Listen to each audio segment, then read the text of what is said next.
Hi folks, I'm Matt and welcome to the Good Trouble Show. This morning's article in the Daily Mail detailing a super secret CIA program called the Office of Global Access and its involvement in running operations to recover crashed UAPs, otherwise known as UFOs, was nothing short of a bombshell. Utilizing Special Forces operators from the Joint Special Operations Command or Special Forces operators hired by private contractors to recover these off-world vehicles raises serious questions about how a democracy can survive without proper oversight. I was fortunate to be one of the 3 journalists who brought you this story in the Daily Mail, and joining us to discuss this article are my co-authors Josh Boswell and Christopher Sharp. Guys, how are you doing? This was one hell of a story. Josh, Chris, thanks for joining us. And yeah, I tell you, this has been an interesting journey, a bit of a long journey. Chris, if you wouldn't mind, walk us through it. How this story actually came about. Yeah, so firstly, thank you for having me, and thank you both for really kind of working together on the story and helping putting this together, basically. So I started during the summer, and I just started getting interested in how a potential crash retrieval operation involving a potential non-human craft or craft of unknown origin might actually work. What would be the actual details? Who would go out to get it? How would they get access to it? What would they do with the radiological materials and all this stuff? So I started making inquiries and doing my own background research. I started thinking, well, actually, if it involves radiological material, then it would be the DOE, so the Department of Energy, that might be involved. So I contacted the NNSA to try to get more details into how that aspect could potentially work. So NNSA is National Nuclear Security Administration, and basically under it is the Nuclear Emergency Support Team. So they would be kind of like your response team should there be radiological material that might be a risk or something like that, and it's made up of engineers and scientists. So I thought, well, let's try to get them on the record. Have they ever come across or handled anything of unknown origin or non-human origin? I started asking the questions, getting them on record. I mean, they confirmed that they work with materials of unknown origin all the time. It's part of their job, basically. However, they did also confirm that we've not ever found any of this material to be of non-human origin. So I thought, well, that's great. I mean, that potentially rules them out. We've got them on the record.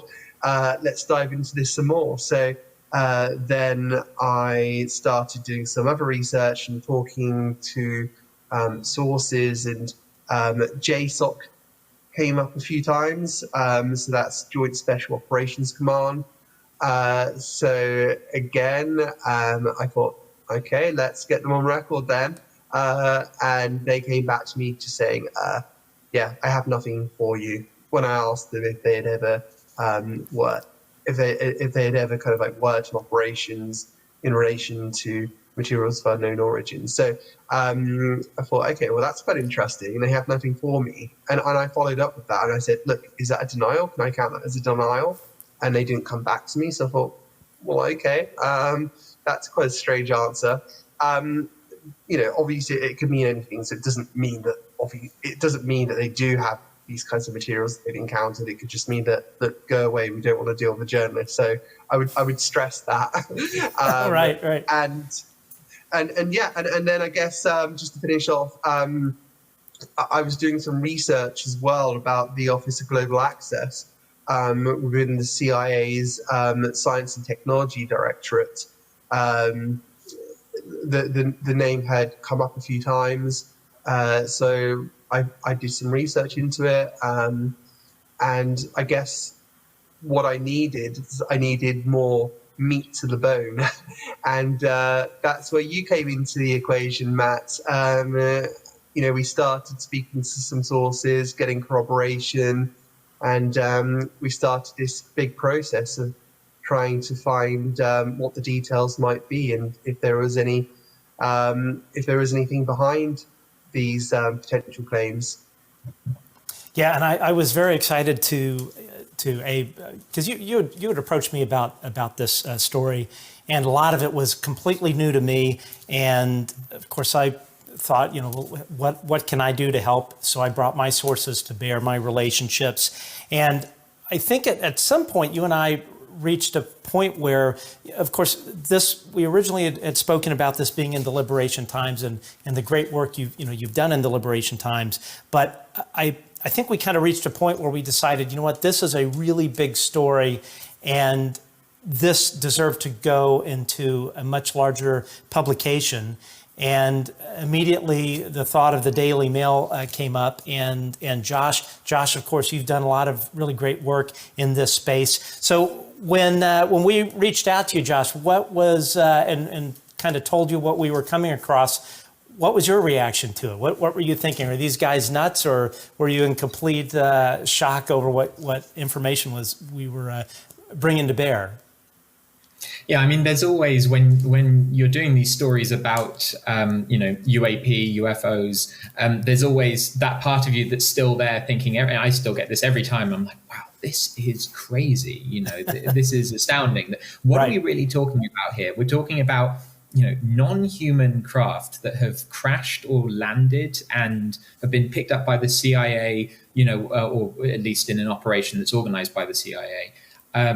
And then are being hidden somewhere, and our government is keeping that from us. I mean, that is wild, and these are claims that have been put out there already, by David Grush, for example. The broad idea that the government has these, crashed craft hidden somewhere. But I thought it was a really great idea to try and pin down what the details of that were, as Chris was sort of explaining there. If this is true, that the government has these entities, these crashed craft sources, whatever you want to call them, then there must have been a process for them to collect those, and there must have been a process for them to then hand them off to whoever's got them now. And if we're going to find out more about it, we need to follow that paper trail. And so this story is really trying to dig into that. I thought that you had some, a great start with the indications that you had from your sources, the information that they gave you. And, I thought it needed some more to really firm it up. And so, I've got my own sources in this area. And I thought the three of us together might be able to crack it. And I think that we've got enough here to at least, make a first step to show readers, hey, look, this is what we're being told by people who are in a position to know. Let's put it out there. Let's get the ball rolling and see what happens.